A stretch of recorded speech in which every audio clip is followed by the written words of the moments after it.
नहीं बनाई फिर? कहाँ बनाई यूनियन? साथी खड़े नहीं होते, डरते हैं पुलिस वाले से।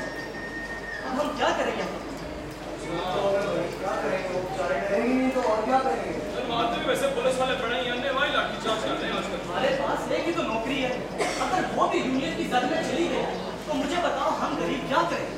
यार बस क्या कर सकते हैं यार, ये गरीब लोग जो है ना जरा दिन ब दिन गरीब मारा जा रहे हैं इसमें कहते हैं। और आपको पता है पुलिस वाले भी तो उनके आपसी बंदे हैं। तो यार ये तो बहुत चौंकते हैं। क्या साजिशें हो रही हैं? कैसी साजिशें? अरे ये फैक्ट्री का बंद होना, हड़ताल और खून खराबे की बातें सब साजिशें ही तो हैं। कमाल कर दिया भाई, कमाल कर दिया। अब अपना हक मांगना साजिशें हो गई, साजिशें हो गई। अब देखो कि 3-4 दिन पहले ये जो कौम के ममाद, ये जो असातिज़ा बाहर निकले अपना हक मांगने के लिए, यार सही कल टीवी में मैं देख रहा 600 असातिज़ा को टर्मिनेट करने का हुक्म दे दिया, 600 असातिज़ा को। तो बताओ अब अपना हक मांगना है तो ये साजिशें हो गई। अरे कन्नू भैया कैसी बातें करते हो? आप भी इनको लिफाफे दे दो, ये आपके गुण गाएंगे, इनका क्या है? अरे मैं लानत भेजती हूँ लिफाफा लेने वालों पर। तुम जैसे लोग ना घूम कर चलने देते हो, ना तरक्की होने देते हो। तुम्हारी वजह से मुल्क आज गुर्बत का शिकार है। अरे जाओ जाओ अपना काम करो, जिनसे पैसे लेते हो उनका काम कर देते हो। तुम लोग तो उनकी जगह को धोखा कर रहे हो। अब तुम देखो मैं क्या करती हूँ। अरे अरे जाओ जो करना कर लो यार, चल अच्छे लोग भी इन लोगों की वजह से बदनाम हो रहे हैं। ठीक है वैसे। देखो साथियों, जब तक मजदूर और किसान सरमायादारों और जागीरदारों के हाथों दबाए और कुचले जाएंगे, जब तक तालीम और स्कूल सरमायादारों के हाथों में रहेगी, तब तक नई नस्ल बेनूर और जाहिल रहेगी। देखो भाई, जब तक लोग सियासी तौर पर बेवकूफ बनाए जाते हैं और वो उस वक्त तक बेवकूफ बनते रहते हैं जब तक किसी भी सियासी या मजहबी तहरीक के पीछे छुपे हुए तबकाती मुफादात को नहीं समझ लेते। तो भैया हमें इन मुफादात को समझने की सख्त जरूरत है। तो इसका मतलब ये हुआ कि जितनी भी सियासी और मजहबी पार्टियां चल रही हैं, ये हम जैसे गरीबों को सिर्फ कठपुतलियां समझती हैं। और तो हो गया। देखो साथियों, जब भी कोई मुआशी निज़ाम और इसके ज़राए पैदावार समाजी तरक्की देने से कासिर हो जाते हैं तो मुआशरा एक जमूद का शिकार बन जाता है। ये जमूद एक बहरान को जन्म देता है जो समाजों में बगावतें पैदा करते हैं और यहीं से वो इनकलाब उमड़ते हैं जो मुआशरे को मुआशी, समाजी और इक़्तिसादी बुनियादों पर यकसर तब्दील करके रख देते हैं। हाय लाभ इनकलाबी भाई, कितनी खूबसूरत बात की है आपने। गुरुजी इधर आए। कभी आपने सोचा किसी एक भूखे शख्स को एक दिन का खाना खिलाना दरअसल भूख के मसले का हल नहीं है? तुम चुप करो इनकलाबी भाई, आपकी बातें सच्ची है और दिल को लगने वाली हैं। तो गुरुजी ये हाय हाय छोड़ो, अपने हकूक की जदोजहद करो हमारे साथ। हाय हाय कैसी बातें कहता है, हमें कोई मुंह नहीं दिखाता और हकूक देगा। हमें कोई धक्का नहीं देता। देखो साथियों, जिंदगी गुजारना आसान नहीं है जब तक कि इंसान के पास कोई अजीम मकसद ना हो जो उसको ज़ाती तकालीफ, अज़ियतें, बेवफाई और नीचपन से बुलंद कर दे, वरना इंसान कहीं ना कहीं कभी ना कभी झुक जाता है, फिर जाता है या गिर जाता है। इनकलाबी भाई आप कोशिश करो, हम आपके साथ हैं, तो आपके साथ मिलकर जदोजहद करेंगे। तो आओ फिर मिलकर जद्दोजहद करते हैं। मोदी मिल गया सही कह रहा ना ये भी। अब तो ये भी हमारे साथ मिल गया है।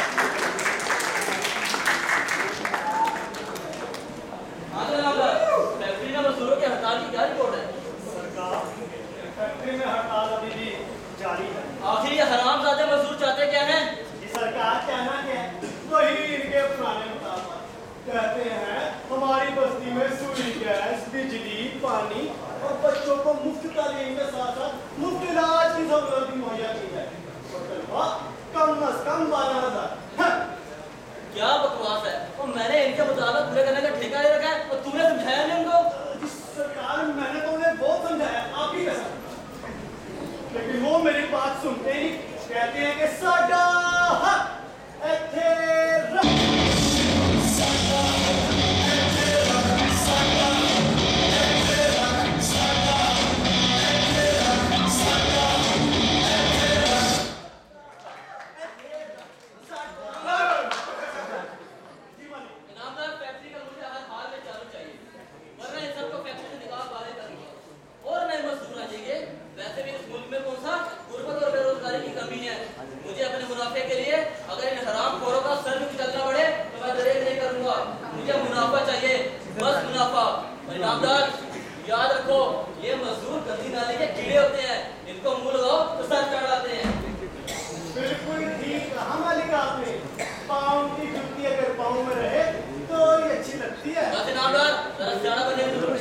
पर वैसे भी मुझे तो लगता है कि मजदूर तुम्हारी बात पे अमल ही नहीं करते।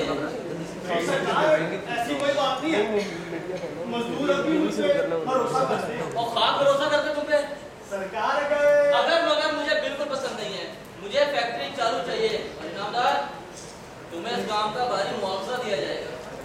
सरकार खुदा के बाद आप भी तो हमारा आदि सहारा है। वैसे भी मैं तो आपका पुराना नमक हराम हूँ। तेरा मतलब है कि पुराना नमक खा रहे हैं। ये तुम्हारी सरकार है। अच्छा, मुझे अभी एक मीटिंग पे जाना है और मुझे उम्मीद है तुम मुझे मायूस नहीं करोगे। जी मालिक। तुम मजदूरों ने तो मेरा जीना हराम कर दिया, अब कुछ करना ही पड़ेगा। नामदार अरे सही मियाँ, आओ खुशामदीद खुशामदीद। मैं तो हुक्म तुम्हारे पास आ रहा था। क्यों? अब फिर भी नया चक्कर चलाने का इरादा है क्या? अरे ना सईद ना, मैंने मालिक से तुम्हारे बारे में बात की थी। अच्छा वो तुम्हारे मुताबिकों पर गौर करेंगे। अच्छा तुम पहले फैक्ट्री में आओ। अरे हड़ताल बंद करो, काम चालू करो यार, समझते नहीं हो। अभी तुम पे बहुत मेहरबान है। अच्छा, तो हमारे कम से कम 12,000 रुपए तनख्वाह के मुताबिक का क्या किया आपने? उसका भी कुछ ना कुछ हो जाएगा। तुम पहले हड़ताल खत्म करो, काम पे आओ। पहले काम फिर काम। अच्छा, इस बात की क्या गारंटी है कि अगर हम लोग हड़ताल खत्म कर दें तो वो तुम्हारे मियां साहब हमारे मुतालबात भी मान लेंगे? अरे इससे पहले भी तो कई हड़तालें खत्म करवा चुके हो। साहब धोखा ही था। अरे मालिक पर भरोसा नहीं, मुझ पर तो भरोसा है कि नहीं? अरे तुमने ऐसे वादा ही कौन से किया है तो तुम पर भरोसा होगा? अरे तुमने तो हमेशा भरोसे काम किया है, लेकिन इस बार कोई बहाना नहीं चलने वाला। हमें ना तुम पर यकीन है ना तुम्हारे उस कमीने मालिक पर। समझ आई बात? और याद रखना, अब हम तुझे अपना लीडर भी नहीं मानते। सब मजदूरों का ये फैसला है। और हाँ, ये हड़ताल से ताल खत्म नहीं होने वाली और हम मजदूर उस वक्त तक लड़ेंगे जब तक हमें अपने हकूक नहीं मिल जाते और हम इंशाल्लाह आखिर में फतह याब होंगे।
हालात बहुत खराब हो चुके हैं।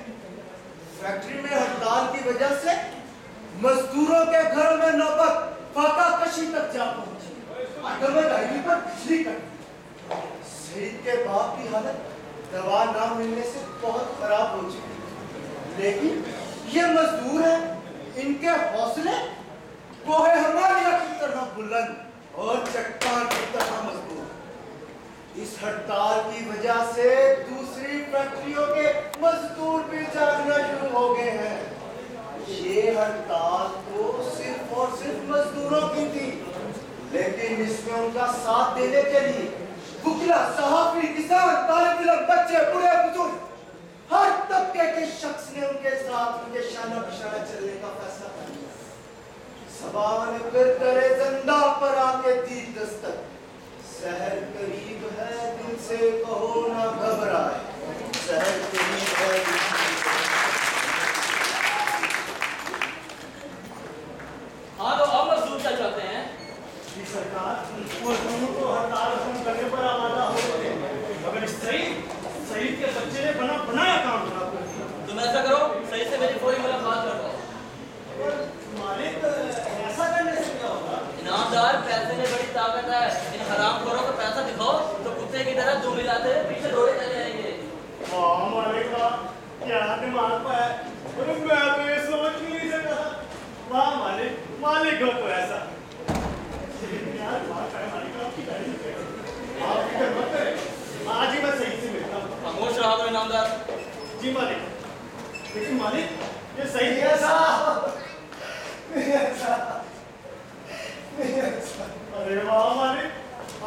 याद किया और सही आ गया। इसे कहते हैं सच्ची मोहब्बत। दिल को दिल से राह होती है, दोबारा बड़े राह होती है।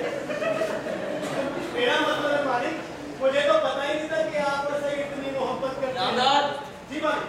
आओ सही, कैसे आए हो? ये साहब, मेरा बाप बहुत बीमार है। अगर उसको दवा न मिली तो वो मर जाएगा। और आप तो जानते ही हैं कि उनके सिवा मेरा इस दुनिया में कौन है। लो, तुम्हारे बाप की बीमारी का हमने ठेका ले रखा है या हमने उसे बीमार किया है? जाओ किसी अस्पताल या हकीम के पास लेके जाओ। आदमी भाई, पैसों के बगैर दवा कौन देगा हम गरीबों को? वैसे भी पिछले एक हफ्ते से फैक्ट्री बंद पड़ी है। खुदा के लिए मेरे बाप को उठाओ। मेरे बाप को काम करते रहे, पैसे मांगने चले आते। मेरे बाप के पुराने नमस्कार है। मेरा बाप भी आपकी फैक्ट्री का मुलाजिम है। खुदा के लिए मुझे पैसे दे दो, मुझे पैसे दो। अरे दबो जरा से। अभी मियां, खुदा के लिए ऐसा मत कीजिए यार। ऐसा मत कीजिए। खुदा का वास्ता। सही, इधर आओ। कितने पैसे चाहिए तुम्हें? मालिक, 5,000। अरे इतने पैसों का क्या करोगे? मैं अपने भाई का किसी अच्छे से डॉक्टर से इलाज करूंगा। इनामदार जी मालिक। हमारे अकाउंट में से इसे 5,000 दे दो। पर मालिक, इनामदार ले भाई, तुम्हारी तो सुनी गई। कितना मेहरबान मालिक है। खुदा सबको ऐसा ही दे, अल्लाह ना करे।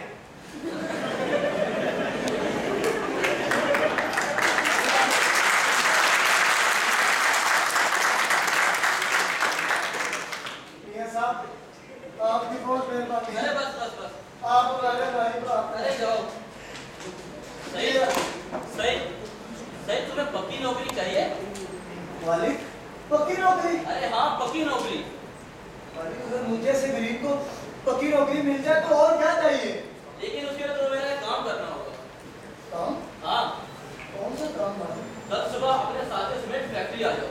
मुझे फैक्ट्री चालू चाहिए, तुम्हें और तुम्हारे साथियों को पक्की नौकरी मिल जाएगी। ठीक है मियां साहब, मैं अपने सारे दोस्तों को कल लेके काम पे आ जाऊंगा। अल्लाह ताला आपका भला करे। अरे ठीक है, जाओ। तो आप सही कहा जा रहा है। नहीं, वो मैसेंजर आया तेरे था। हाथ में क्या है? कुछ नहीं। मुझे दिखा दे हाथ में क्या है? कुछ नहीं। हाथ में क्या है? हाथ में क्या है? नहीं दूंगा, नहीं दूंगा। ये मेरे बाप की दवाई के पैसे। अगर उसको दवा न मिली तो वो मर जाएगा। और मैं ऐसा कभी नहीं होने दूंगा। ऐसा कभी नहीं होने दूंगा। तो ये बात है, ये पैसे तेरे बाप की दवाई के हैं। और तू सीधी कहा तू नहीं क्या कहीं हराम था तो क्या था पी गया तू? और मैं भी क्या हूँ? यहाँ कौन नहीं बिकता? मैं यहाँ गुदा बेच सकता हूँ, वोट बेच सकता हूँ, इंसाफ बेच सकता हूँ, इंसाफ खरीद सकता हूँ। अरे औरत की इज्जत क्या चीज है? पूरी औरत बेच दी जाती है। अरे यहाँ पे इल्म बिकता है। अरे जज बिकते हैं, वकील बिकते हैं। यहाँ पे खून बिकता है, सुकून बिकता है। अरे सच बोलने की भी कीमत है। झूठ भी बड़ी अच्छी कीमत में नीलाम होता है। अरे यहाँ पे सिर्फ रसवाई के सौदे होते हैं मेरे दोस्त। तुम भी एक दिन बिक जाओगे। यहाँ कौन नहीं बिकता? यहाँ पे सुबह शाम जिस्मों के सौदे होते हैं। जब भूख तेरे घर में पड़ेगी ना, तो तुम भी एरिया लगाकर और चिल्ला चिल्ला कर कहोगे कि माय बाप, मेरे बाप को बचा लो, मेरे बाप को बचा लो, मेरे बाप को बचा लो। नहीं सही नहीं, मैं तुझे ऐसा हरगिज नहीं करने दूंगा। लेकिन ये लोग बहुत ताकतवर हैं, हम इनका मुकाबला नहीं कर सकते। ये सब बकवास है। ये ताकत तेरे, मेरे, हम जैसे लाखों मजदूरों की दी हुई इनके पास है। हमें अपनी ताकत का एहसास नहीं है। हम मजदूर ना हो, हम मेहनत कश ना हो, ये हराम वाले सारे तोड़ सकेंगे नहीं है। भरपूर मरने की कोशिश करो। ये लोग बहुत ताकतवर हैं, उनके पास दौलत है, मालो-जर है। हमारे पास मोहब्बत है, भूख है, महंगाई है। इसके सिवा कुछ नहीं है, हम नहीं कर सकते उनसे। अगर आज इस भूख को हम लोग अपना हथियार बना लें, तो इस समाज में से हम लोग हमेशा के लिए इस भूख, इस गुर्बत का हम लोग खाका कर देंगे। करने की कोशिश करो, मेरा बाप है बाप। नहीं सही नहीं, मैं तुम्हें ऐसा हरगिज नहीं करने दूंगा। तो वहाँ हमारी बस्ती में रोज किसी का बूढ़ा बाप मर जाता है, तो किसी का बेटा मर जाता है। हमारे घरों में बेटियां सिर्फ इसलिए बूढ़ी रह जाती हैं क्या हमारे पास जहेज के पैसे नहीं है? हमारे पास पैसे नहीं है, हमारे पास